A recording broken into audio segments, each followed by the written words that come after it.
Hello friends, welcome back to my channel. எல்லோரும் எப்படி இருக்கீங்க? நாங்கள் ரொம்ப நல்லாயிருக்கோம். நீங்கள் பார்த்துட்ருக்கிறது ராதிமா கிச்சன் குக்கிங் சேனல். இன்னும் சப்ஸ்கிரைப் பண்ணலைன்னா ராதிமா கிச்சனை சப்ஸ்கிரைப் பண்ணிடுங்க, பெல் ஐக்கானையும் கிளிக் பண்ணிடுங்க.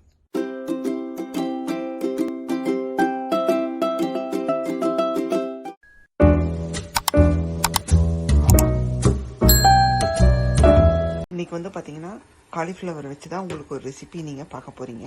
ஸோ ஃபஸ்ட்டு காலிஃப்ளவரை பிளான்ச் பண்ணி எடுத்துக்கலாங்க. எந்த ரெசிபி பண்ணாலும் காலிஃப்ளவரை இந்த மாதிரி கொதிக்கிற தண்ணியில் மஞ்சத்தூள் உப்பு போட்டு பிளான்ச் பண்ணி எடுத்துருங்க. ஏன்னா பூச்சி புழுவெல்லாம் இருக்கும். ஸோ நல்லா வந்து ஒரு 1 மினிட்டுக்கு நல்லா வந்து அது தண்ணியில் இதாகி வரட்டும். ஏன்னா காலிஃப்ளவரை வடிகட்டி எடுத்து வச்சாச்சு. இப்போ அடுத்து நம்ம மெயின் ரெசிபிக்கு போகலாம். நம்ம பண்ணக்கூடிய காலிஃப்ளவர் ரெசிபிக்கு வந்து பார்த்திங்கன்னா எல்லாமே அரைச்சி தான் சேர்க்க போகிறோம். ஸோ ஃபஸ்ட்டு வெங்காயத்தை பச்சை மிளகா முந்திரி கொத்தமல்லியோடு அரைச்சி எடுத்துக்க போகிறோங்க. நல்லா வதக்கிட்டு அரைச்சி எடுத்துக்க போகிறோம்.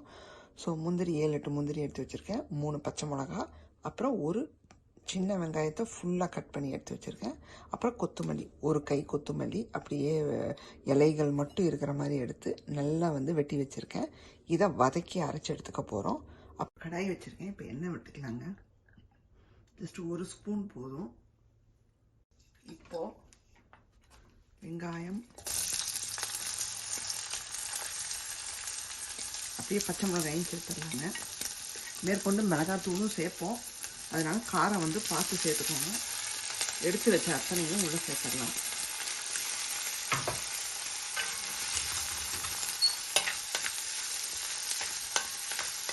எல்லாமே நமக்கு நல்லா வதங்கி வரணுங்க. வதங்கின பின்னாடி ஆற வச்சு அரைச்சி எடுத்துக்கோம்.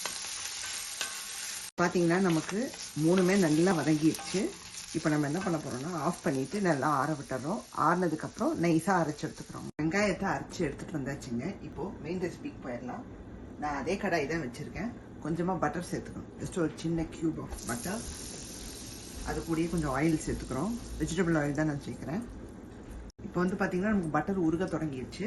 இப்போது கரம் ஐட்டம் சேர்த்துக்கலாங்க. ஒரு சின்னதாக பிரிஞ்சி லீஃபு, அப்புறம் ஒரு சின்ன துண்டு சினமன், சோம்பு, அப்புறம் 2 கிராம்பு எடுத்து வச்சுருக்கேன்.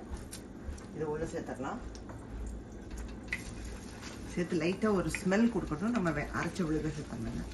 ஏன்னா நல்லா நைஸாக இந்த மாதிரி தண்ணி விட்டு அரைச்சி எடுத்துகிட்டு வந்திருக்கோம். இதை உள்ளே சேர்த்துடலாம்.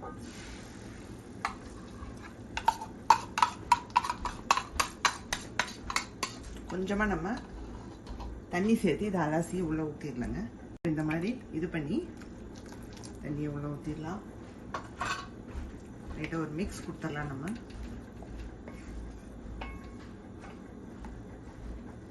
இப்போ அடுத்தது நம்ம இஞ்சி பூண்டு விழுது சால்ட் எல்லாம் சேர்க்க போகிறோம். இஞ்சி பூண்டு விழுது சேர்த்துடலாங்க. இஞ்சி பூண்டு பேஸ்ட்டு ஜஸ்ட்டு ஒரு 1/4 டீஸ்பூனுக்கு சேர்க்குறோம். ரொம்ப தேவைப்படாது. நல்லா ஒரு மிக்ஸ் கொடுத்துட்டு அடுத்தது உப்பு சேர்த்துக்கிறோம். ரெசிபிக்கான உப்பு சேர்க்குறோங்க. நல்லா ஒரு கொதி வரட்டுங்க. நம்ம அதுக்கப்புறம் தக்காளி பியூரி சேர்த்துக்கலாம். நல்லா கொதிச்சுக்கிட்டு இருக்கு. இஞ்சி பூண்டு விழுது உப்பெல்லாம் போட்டதுக்கப்புறம் இப்போ நான் தக்காளி பியூரி சேர்க்க போகிறேங்க. இது வந்து ஒரு ஸ்டோர் பாட். இது ஒரு கண்டெய்னரில் மாற்றி வச்சுருக்கேன். ஸோ இதுலேருந்து 1 ஸ்பூனுக்கு மட்டும் நான் சேர்த்துக்க போகிறேன். ஒரே 1 டேபிள் ஸ்பூனுக்கு. ரொம்ப சேர்க்க தேவையில்லை. ஜஸ்ட் பாருங்கள், இந்த அளவுக்கு தான். நீங்கள் வந்து ஒரு தக்காளியை அரைச்சி கூட சேர்த்துக்கலாம். நீங்கள் ஸோ சேர்த்துட்டு கொஞ்சம் அந்த தக்காளியோட வாடை போகட்டும். மசாலா பொடி சேர்த்துக்கலாங்க.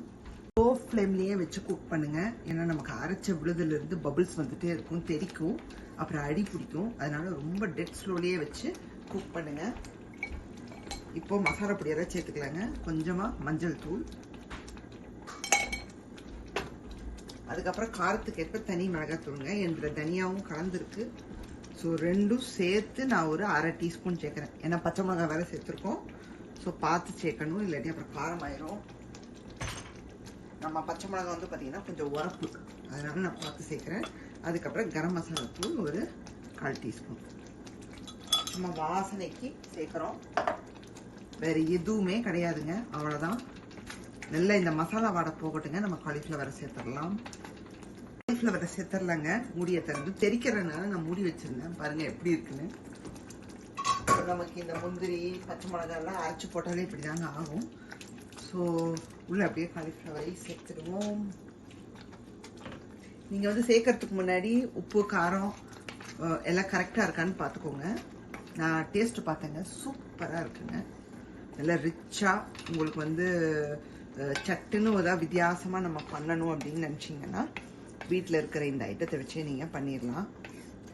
ஸோ இன்றைக்கி நாங்கள் வந்து தோசைக்கு வச்சுக்க போகிறோம். ஸோ இது சப்பாத்திக்கு நல்லாயிருக்கும், பூரிக்கு நல்லாயிருக்கும்.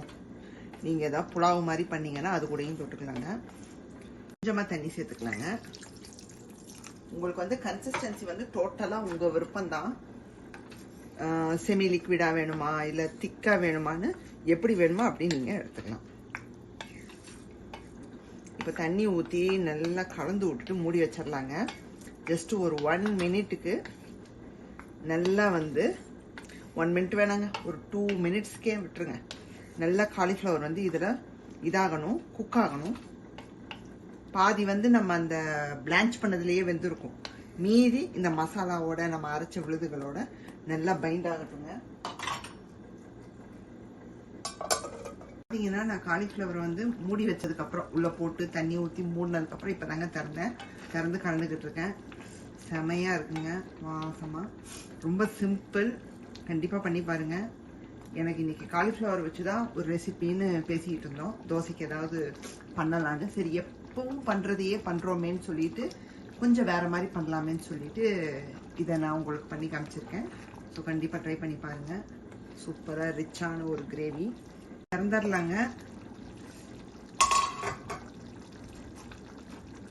திறந்து கலந்து விட்டுட்டு இப்போ கேஸ் ஆஃப் பண்ணிடலாங்க. ஆல்மோஸ்ட் ரெடி நமக்கு.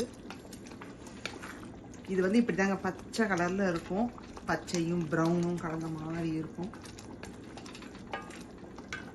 இப்போ வந்து மேத்தி லீஃப் நல்லா கையில் நசுக்கி போடுங்க, அப்போ தான் நல்ல ஒரு வாசம் கிடைக்கும். எவ்வளோ வேணுமோ போட்டுக்கோங்க. நான் ஒரு 2 டீஸ்பூனுக்கு போடுறேன். ஸோ ஆஃப் பண்ணிடலாம் கேஸை. ஸோ சூப்பராக ரெடி ஆயிடுச்சுங்க. இன்றைக்கான ரெசிபி பார்த்துருப்பீங்க, எவ்வளோ சூப்பராக பண்ணிட்டோன்னு. கண்டிப்பாக நீங்களும் ட்ரை பண்ணி பாருங்கள். ரொம்ப ரொம்ப சூப்பராக டேஸ்டியாக இருக்குது. ஸோ என்னோடய சேனலை பார்த்துட்ருக்கீங்க, இன்னும் சப்ஸ்கிரைப் பண்ணாமல் இருக்கீங்கன்னா ராதிமா கிச்சனை சப்ஸ்கிரைப் பண்ணிடுங்க, பெல் ஐக்கானை கிளிக் பண்ணிடுங்க. ஃப்ரெண்ட்ஸ் ஃபேமிலிக்கெல்லாம் ஷேர் பண்ணி விடுங்க. சமையலை பண்ணி பார்த்து கமெண்ட்ஸ் போடுங்க, லைக்கும் தட்டி விடுங்க. உங்களுக்கு வேறு ஒரு வீடியோவில் சந்திக்கிறேன். பாய், see you soon.